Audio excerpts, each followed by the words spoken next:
Buenos días al grupo de Efesios 2, 8 y 9, aquellos que están escuchando por YouTube. Continuamos esta iniciación al estudio del Nuevo Testamento y hoy día viernes vamos a cerrar con el Evangelio de Lucas. Y una vez más, como estuvimos viendo los dos primeros evangelios, no aparece ninguna referencia o declaración que nos diga quién escribió el libro. Se cree que fue escrito el mismo que escribió el libro de Hechos a los Apóstoles. Y esto fue dirigido a una persona que se llamaba Teófilo. Entonces se cree que fue el mismo que escribió el libro de Hechos, que escribió el libro de Lucas. También indagando un poco más, la iglesia llegó a la conclusión que este escritor anduvo con Pablo en Filipos, en Hechos 16, versículo 10 al 13, y en Colosenses capítulo 4, versículo 14, dice que es Lucas el médico amado. Y la iglesia siempre ha creído que es Lucas el escritor. Entonces, Lucas y Hechos fueron dos libros que fueron escritos por el mismo autor y ofrecen, podríamos decir, una historia muy detallada, muy investigada. Si ustedes ven Lucas capítulo 1, versículo 3 al 4, se van a dar cuenta. El escritor como es muy detallista, cuenta muchas cosas de la historia de la iglesia primitiva, ¿eh? Y vemos que Lucas era un gentil, por lo tanto él era un ciudadano del mundo y él era específico en esos detalles o en su evangelio que aparece a lo largo, vamos a decir, de Lucas y el libro de Hechos. Y por lo tanto nosotros somos más enriquecidos en la historia completa de la vida de nuestro amado Señor Jesucristo, porque Él nos muestra, nos detalla más la vida de nuestro amado Señor Jesucristo con detalles y otras cosas que vamos a ver en estos 15 minutos que me queda. Entonces Él detalla o narra esta conexión de la historia secular de la época que Él estaba viviendo en esa época. Vemos, era un ciudadano de ahí, de esa época del mundo, y un historiador también griego, por eso que aparecen muchos detalles que vemos ahí.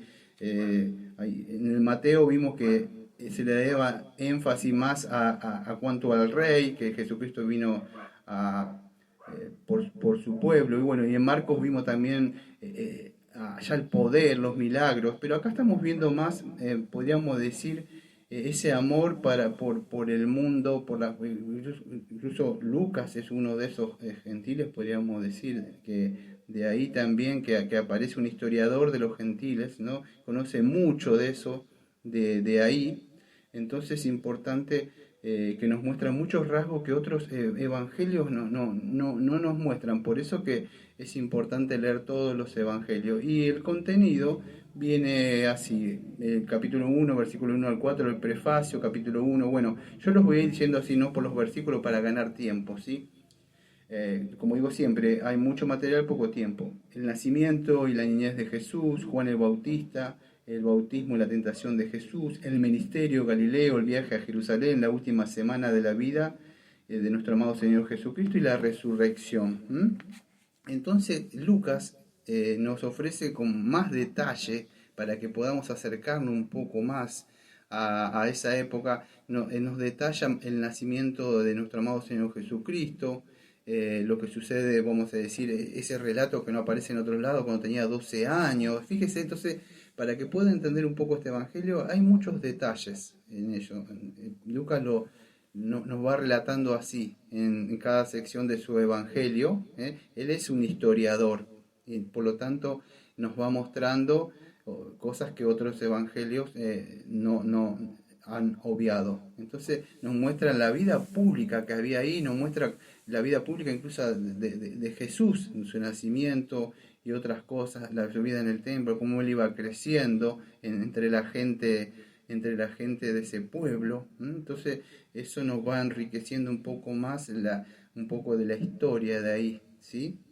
Entonces Lucas se desarrolla, se mueve más en ese ámbito más de historiador, podríamos decir, si hay alguna palabra. Después, las parábolas también son lo mismo, nos habla del buen samaritano, del publicano, del hijo pródigo, lo que estamos viendo los domingos, de Saqueo. Pero en Lucas solo aparece la parte donde Jesús lloró, lo van a encontrar solamente en Lucas 19:41. el sudor de las gotas de la sangre de Getsemaní. Entonces todas estas partes lo pueden encontrar acá en Lucas. La conversión, ¿se acuerdan de aquel ladrón en la cruz? Y por supuesto con lo que tengo que cerrar, los dos discípulos, el camino a Emaús, que con eso voy a cerrar, Lucas 24, versículo 13. Esas cosas no están en los otros evangelios. Yo cuando tengo que buscar algo sobre el mensaje de Cristo, generalmente siempre me voy a Lucas 24, 13 en ahí en adelante, ¿sí? Como empieza el relato en su ministerio en Galilea. Y bueno, mucha de la historia cuenta cómo fue rechazado ahí. Es muy historiador Lucas, nos cuenta muchas cosas interesantes para aquellos que amamos, vamos a decir, las escrituras. Él nos relata, nos lleva, nos cuenta, nos muestra, a diferencia de Marcos, que ustedes vieron que iba más a mostrar la obra de Cristo nada más. Entonces eso es lo que hace este evangelista, ¿no? Es un hermoso evangelio como todos, por supuesto, como los 4 que hay. Marcos, Mateo, Lucas y bueno, y Juan, ¿no? Entonces tiene ese viaje a Jerusalén, las enseñanzas de Jesucristo, y acá tenemos una sección de 20 de las 28 parábolas en Lucas, bastantes hay. Acuerda que ayer vimos 4 nomás en Marcos, entonces acá hay 20 que nos relatas. Todo esto es de gran valor para nosotros porque nos muestra, acuérdense, como el dibujo técnico, uno nos muestra, son testigos, y uno nos muestra, yo lo vi así, así, así, y bueno, Lucas nos relata un poco más de detalle que otros, que tanto Mateo, que están más interesados en que así se cumplió las escrituras y esto, y Lucas más un historiador de ahí, nos va relatando todo esto, enriquece, amado, para que nosotros nos posicionemos y podamos ver cómo era en esa época. Entonces nos muestra cómo Jesucristo sabía que iba a morir en Jerusalén, él iba camino, que afirmó el rostro para ir a Jerusalén, y casi algunas cosas son parecidas a los otros evangelistas, ¿no? Pero en sí, lo que me gustaría que quede en sus mentes es que él es más un historiador, alguien de esa época, detallando con lujos de detalles, cosas que por ahí no lo van a encontrar en otras partes. Acuérdense, solamente esto es una pequeña introducción, ¿sí? Yo voy a cerrar, por supuesto, esto es una introducción, podemos decir como una iniciación, yo podría decir como es algo para que usted lo motive a que vaya a estudiar las escrituras, porque esto por supuesto ni siquiera es una introducción, ¿no? Si usted ve una introducción, yo cuando he tenido que dar prédicas expositivas tenía una introducción y era casi un sermón lo que daba. Esto solamente no llega ni siquiera a una introducción, solamente estoy mostrando, motivándolo a usted para que quiera iniciar un estudio de las escrituras, ¿vio? Poner ese querer en hacer en su corazón. Yo voy a nombrar 2 textos que generalmente a mí me gustan mucho del Evangelio de Lucas, y es en Lucas capítulo 4, versículo número 16. Y son 2 textos que a mí me gustan, que generalmente siempre los tengo. El último me lo van a escuchar siempre, pero el primero es este. Lucas capítulo 4, versículo 16. Vino a Nazaret donde se había criado y en el día de reposo entró en la sinagoga conforme a su costumbre y se levantó a leer. Y se le dio el libro del profeta Isaías y habiendo abierto el libro halló el lugar donde estaba escrito: El Espíritu del Señor está sobre mí, por cuanto me ha ungido para dar buenas nuevas a los pobres y me ha enviado a sanar los quebrantados de corazón, a pregonar libertad a los cautivos y vista a los ciegos, y a poner en libertad a los oprimidos, a predicar el año agradable del Señor. Y enrollando el libro lo dio al ministro y se sentó, y los ojos de todos en la sinagoga estaban fijos en él, y comenzó a decirles: Hoy se ha cumplido esta escritura delante de vosotros. Amados, aquellos que conocen un poco de las escrituras se dan cuenta que el Señor estaba leyendo Isaías capítulo 61, versículo 1 al 2. Y el Señor Jesucristo está diciendo que Él es aquel enviado, el Mesías, en cual estaba el Espíritu sobre Él, el Espíritu del Señor. Y el Señor lo había ungido ¿Para qué? Para dar las buenas nuevas a los pobres de espíritu, aquellos que se creen y reconocen que son pecadores, que son pobres.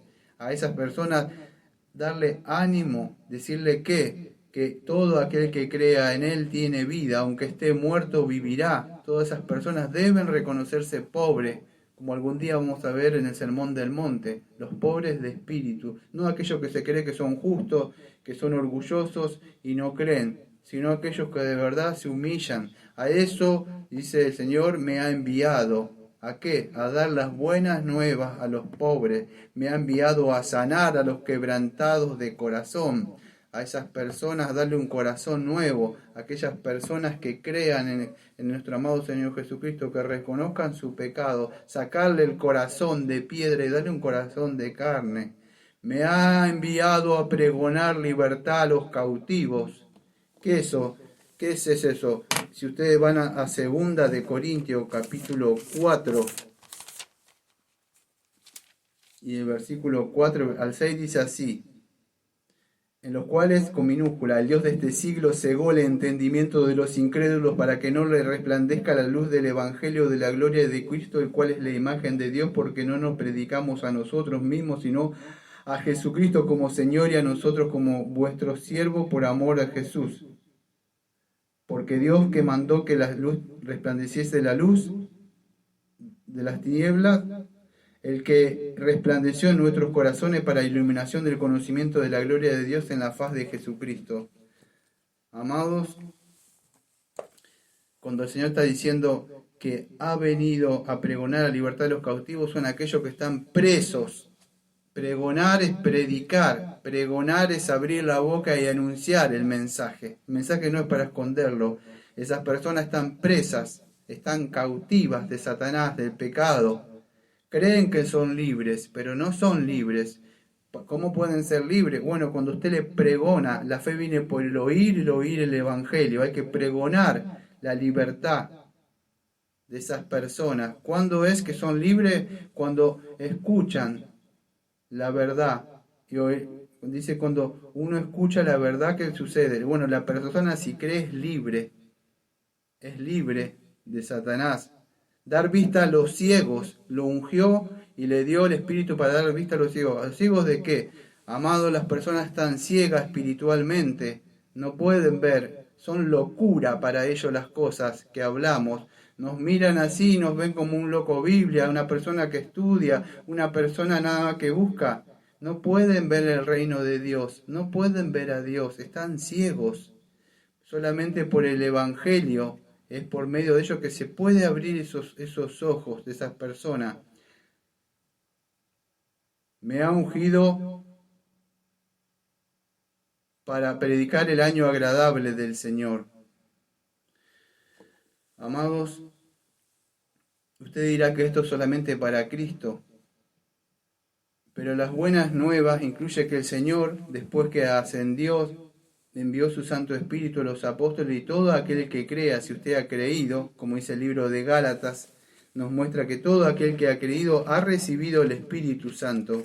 En Gálatas, creo, si no me equivoco, porque lo estoy buscando de memoria, capítulo 3, dice: oh Gálatas insensato, ¿a quién os fascinó para obedecer la verdad? A vosotros cuyos ojos Jesucristo se ha presentado claramente entre vosotros crucificado. Y esto solo quiero saber de vosotros, si recibiste el Espíritu por las obras de la ley o por el oír con fe. El oír con fe. Cuando usted recibe, vamos a decir, cree con fe, dice que recibe el Espíritu Santo. Usted es un pregonero, usted es alguien que el Señor ha mandado a dar vista a los cautivos, a dar vista a esos ciegos, libertar a los cautivos. Para eso vino Cristo, dice en Lucas también.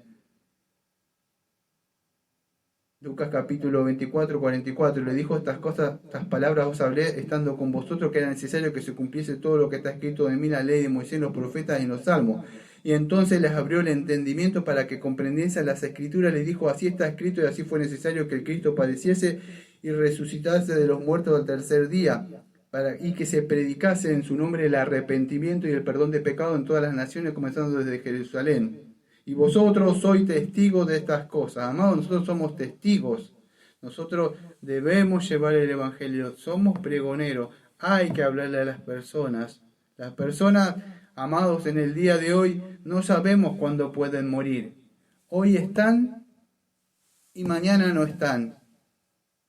Cada alma que se vaya al infierno va a quedar en su conciencia.